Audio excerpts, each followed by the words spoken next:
Hey kids, it's the Britt Show, where you'll see that your mom's a holy moly. You won't learn anything except moaning on your neighbor's ring.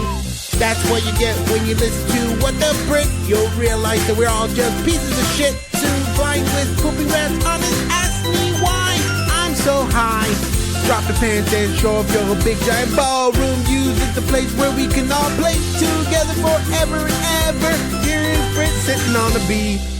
Hey y'all! During my descent from living in Nevada to living in Florida, I got lost along the way and found myself living amongst two pit bulls in the country lands of Tennessee. And somehow along the way I also got this accent that I'm just trying to shake it off. Alright, so it was a really chill week that I actually got to spend in Tennessee. I had way too many baths because it was so humid that I always felt like I was dirty. And I guess that humidity is just not going to go away because it's the same way here in Florida. And there was this endless supply of hornets that as soon as I walked outside, they just wanted to penetrate me. And I knew that Dorothy was no longer in Kansas. Actually, like the day before I left Vegas, it was raining. It hadn't rained in like almost 200 days. I can't even remember the last time it rained. And then it rains right as I'm about to leave. And it has not stopped raining since. So my last real night in Tennessee, I decided I'm going to go see what this city life is about. I'm going to go see some Nashville country music. And by doing that, I actually went to go see a pop artist that I'll tell you about a little bit later. But to my dismay, Nashville and downtown Vegas were like ugly twin sisters. One of them had a giant hairy mole, and the other had a missing tooth with all the rest of the teeth threatening to fall out. One of the first dead giveaways that Nashville and Vegas were very much the same was all of the neon signage. In your face, look at my lights. You better stop in this bar, then that bar, and then that bar, and that'll take you through the end of next week. And also in Nashville, there was all these brands that reminded you that they're pretty much the same thing as Vegas. There was cabbies, there was guitar shops, hotels, bars, and even a music group that all branded themselves with NashVegas. Not just Nashville, NashVegas combined. In lieu of my night on the town, I would like to go over some of those findings.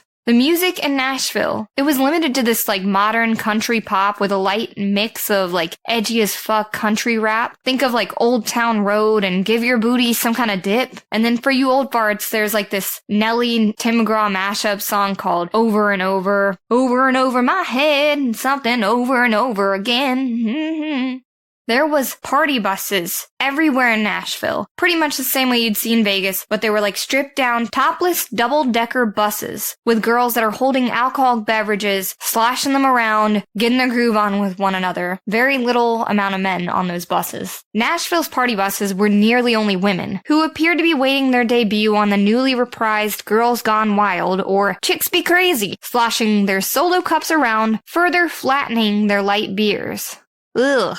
You ever have a flat beer? Not good. Vegas, though, screams healthy at any size with Lizzo as their brand rep, as they have these Fat Tuesday branded yardstick-length drinks that are poured with something called Rum 51 Death. And by healthy, yes, you can add a piece of bacon, a Twinkie, a Twizzler straw, you name it, because nothing says healthy like a heart attack shake. After the sun goes down, look to your left, look to your right. Either city, you'll find a diverse supply of police officers actively using excessive force. If you whip out your camera, they will impolitely tell you to get out of their field of view so they can continue taking turns beating their victim as their baby mama cries, "Oh no!" inconsolably off to the side. The homeless population in Vegas is more prevalent because they have access to more drugs. Duh. You know, they're right near California, which the government literally just tosses out needles to people. Nashville's sludgy sidewalks are riddled with puke that would have otherwise evaporated in the blistering heat of Vegas. Either city, you can find places to waste your money at that attract people by labeling themselves as RuPaula Abdul's legendary legends. Nashville includes Gary Busey's Friends in Low Places bar, Florida Georgia Lines I Love This Bar, and the upcoming Eric Church Mystery Restaurant. Vegas, a little bit more diverse, has offerings like the Toby Keith Bar, the knockoff Kat Von D Tap My Tit Shop, and Shaquille O'Neal's Big Nashville Hot Fried Chicken Kitchen. Both cities offer free entertainment to spectators, but either choice is moderately disappointing, but you're not allowed to complain when there wasn't an entry fee. During my time living in Vegas, I went to see Three Doors Down multiple times. I saw Christina Perri do an intimate show at a piano bar in the Cosmopolitan. You couldn't even pay people to go see a free Smash Mouth show, and there was always something to do. In Nashville, I waited 2 hours to see Gavin DeGraw pimp his underground bowling alley, play 5 songs over the course of 30 minutes, and do a mic drop and then walk off stage. Yes, this is the not-so-country pop artist that I went to see, and my 15-year-old self would have loved it. Unfortunately, I'm about 18 years too late. Both downtown Vegas and Nashville offer marijuana minus the THC. Both won't advertise this, of course. Las Vegas casinos are federally regulated, so you gotta find establishments just outside of the tourist zones to get that high. In Tennessee, THC isn't even legal, but you can still get high off a Delta 8. However, my boyfriend was able to score fentanyl in both cities in the public bathrooms by waving his hands underneath his bathroom stall while his pants were pulled down to his ankles.